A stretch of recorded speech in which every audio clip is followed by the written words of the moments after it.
Hello student, कैसे हैं आप? आशा करते हो आप सभी बहुत अच्छे होंगे। तो बच्चों, आज आपकी हिंदी की क्लास 6 का चैप्टर नंबर 7 शुरू करते हैं। आपके चैप्टर का नाम है बच्चों गोभी का फूल। ठीक है, फ्लावर मतलब फूल। तो फूल तो आपने बहुत सारे देखे होंगे, गुलाब, कमल, ठीक है, गेंदा, ठीक है, और सूरजमुखी, बहुत सारे फूलों की वैरायटी होती है। लेकिन यहाँ पे बात करी गई है गोभी के फूल की, जो हमारे पाठ का नाम है।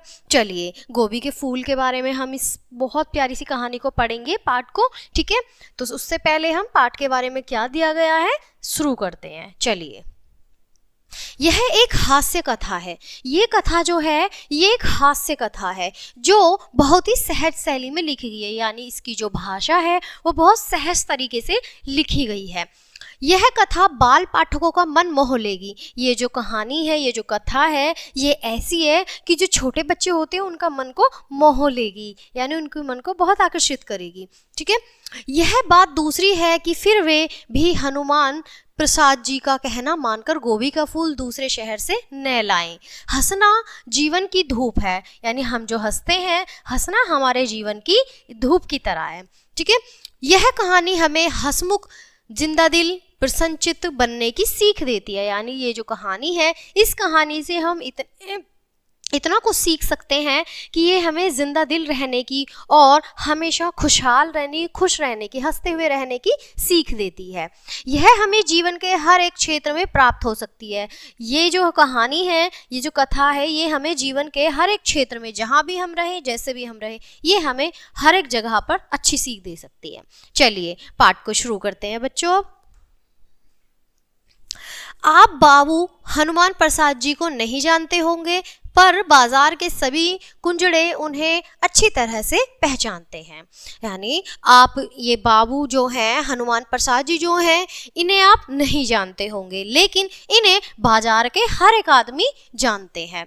घर की साग सब्जी वे ही रोज बाजार से खरीद कर लाते हैं। हरे धनिए की गड्डी, पैसे पैसे या 2 पैसे की 3 लेना, सलजम के पत्ते तुलवाने का आग्रह करना, यानी जब सलजम ले रहे हैं तो उनके साथ पत्ते लेने के लिए कि हाँ कि सलजम ले रहे हैं तो भैया पत्तल भी वो भी डाल देना, पत्ते भी सलजम के। बहुत से लोग होते हैं कि सलजम ही ले लेते हैं कि सब्जी बनानी है, पत्तों का क्या करना है, लेकिन वो क्या करते हैं कि पत्ते भी चाहिए। और धनिए की जब लेते हैं कि 1 पैसे में हमें 2 गड्डी चाहिए, यानी एक आर्गूमेंट करना, मतलब कि कहते हैं ना कि हाँ भाई इतने में लगा लो, उतने में लगा लो, इतना दे दो। ठीक है, तो इस तरह से आलू छाँट कर चढ़ाना, यानी ऐसा नहीं है कि सब्जी वाले ने जैसा दिया ऐसे ही ले लिया, वो आलू को छाँट के चढ़ाना। सड़ा कुम्हार दूसरे दिन कटा हुआ वापस करना, यानी जो कुम्हड़ा, यानी जो कोई सब्जी सड़ी हुई है, ठीक है, कोई खराब जो होती है सब्जी, उसको वापस करना कि तुमने बेकार दे दी है, हमें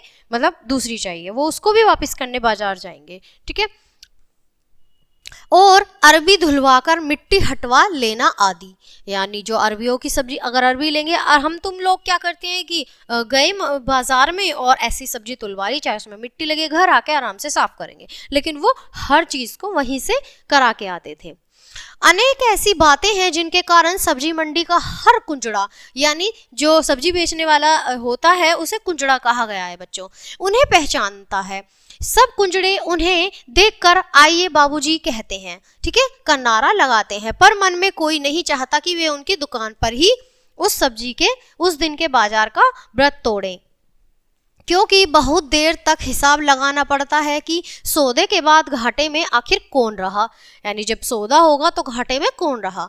बाबू हनुमान प्रसाद जी को हरी सब्जी का मर्ज है, यानी उन्हें हरी सब्जी का वो बताया गया मर्ज है। सारे संसार में यदि किसी वस्तु को वे आदि कारण मानते हैं तो वह है हरी सब्जी। किसी भी विषय पर आप बात चलाएं, पर अंत में इसी विश्वास के साथ उठेंगे कि हर समस्या का हल हरी सब्जी है, क्योंकि उन्हें मर्ज में हरी सब्जियां बताई गई हैं। हरी सब्जी में छिपा है, किस सब्जी में कितने विटामिन होते हैं, कितना लोहा, कितना चूना, कितना कत्था, कितनी लकड़ी, कितनी ईंट, कितना गारा, वगैरह वगैरह होता है। इसका विशद ज्ञान जैसे उनको ही पता है, यानी कौन सी सब्जी में कितना भरपूर पोषण मिलता है, सारा ज्ञान उन्हीं को है। वैसे किसी पोस्टमास्टर को अब तक निकले हुए डाक टिकटों के बारे में भी न होगा। बाबू हनुमान प्रसाद जी को ताजमहल का रिप्लिक भेंट कीजिए तो वे बुरा मान सकते हैं, पर उनके बाजार पर उनके बजाय यदि आप उन्हें एक झावा सोया मेथी का साग भेंट कर दें तो आप उनके सहृदय मित्र माने जा सकते हैं। किसी को कहीं बाहर आते जाते देखते हैं तो मौसमी तरकारी की फरमाइश वे जरूर कर देते हैं। सामत के बारे में मुंह से उस दिन निकल पड़ा कि मैं लखनऊ जा रहा हूँ। छूटते ही बाबू हनुमान प्रसाद बोले, अरे भाई वर्मा साहब, आप लखनऊ जा रहे हैं तो हमारे लिए 4 फूल गोभी लेते आइए। अभी यहाँ गोभी का अच्छा फूल मिलता नहीं, सुना है लखनऊ में 2-2 आने में अच्छे फूल मिल जाते हैं। यानी वहाँ गोभी का जो फूल है वो बहुत सस्ता मिलता है।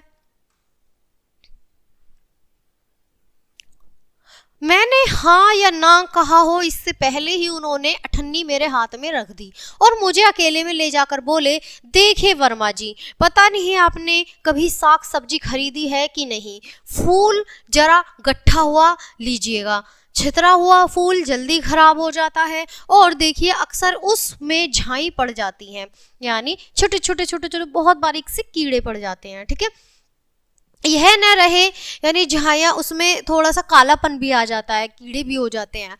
यह न रहे बहुत से गोभी वाले पत्ते निकाल लेते हैं, वे पत्ते न निकाल पाए पूरी गोभी लीजिएगा, यानी वो पत्ते भी न निकाल पाए ऐसे पूरी गोभी लीजिएगा, वो उन्हें सलाह दे रहे हैं। पत्ते में जो कैलोरी होती है वह फूल में तो होती ही नहीं है। पत्तों के डंठल का अचार बड़ा अच्छा होता है, इसकी सब्जी तो आपने खाई ही न होगी, लौट कर आइए तो खिलाऊंगा। जरा सी मध्यम आंच पर पाव भर पानी उबाल कर नमक मिर्च डालकर खाइए तो देखिए लाल लाल कल्ले निकल आएंगे।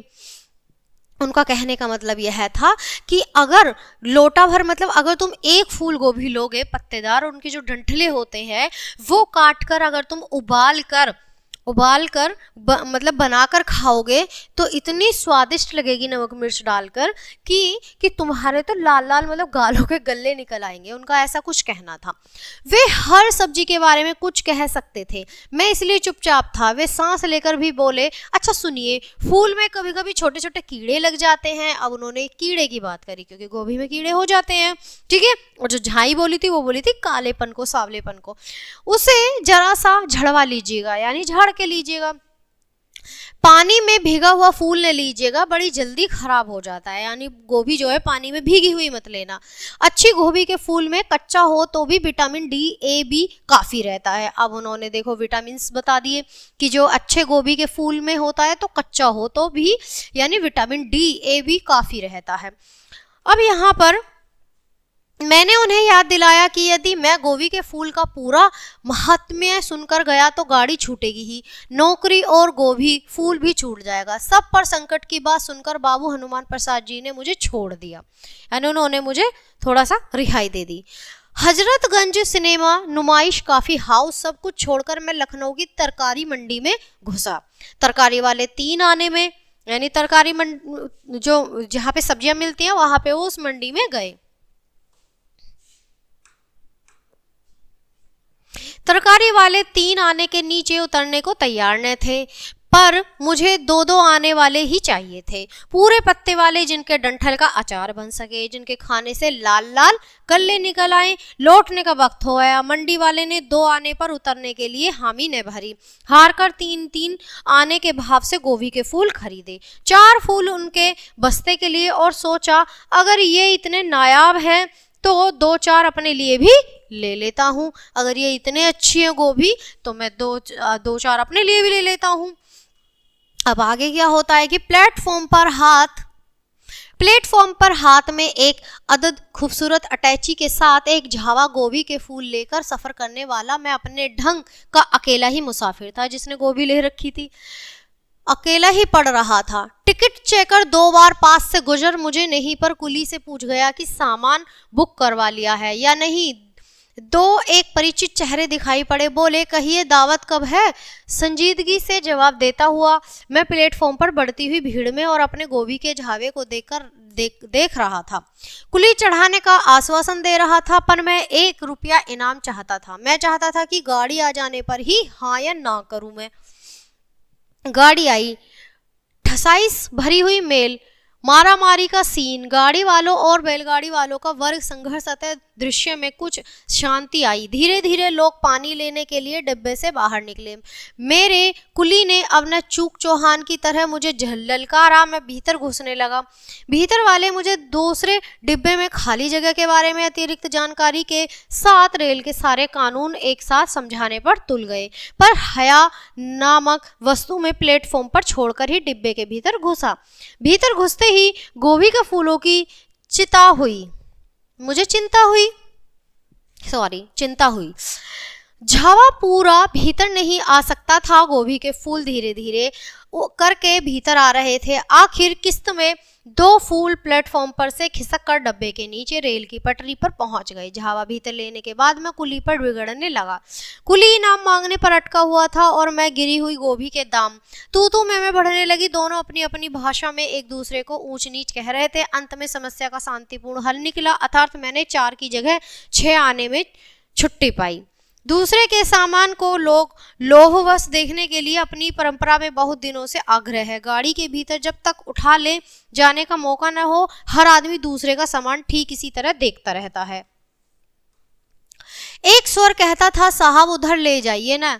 दूसरा बोला, बेंच के नीचे कर लीजिए। बेंच के नीचे तीसरा ऊपर ले जाने का सुझाव देता। अगर जगह होती तो डिब्बे के सभी लोग का सुझाव एक के बाद एक पूरा कर देता। सुझाव बहुत तेरे आए पर कोई भी अपनी जगह से तिल भर भी हिलने के लिए तैयार नहीं था। इसलिए निशास्त्रीकरण की तरह गोभी के फूलों की भी समस्या जो कि त्यों बनी रही। गोभी के फूलों का झावा वही नीचे पड़ा रहा। स्टेशनों पर गाड़ी रुकती रही और उसमें सबके मना करने पर भी लोग उसी तरह घुसते रहे जिस तरह मैं घुसा था।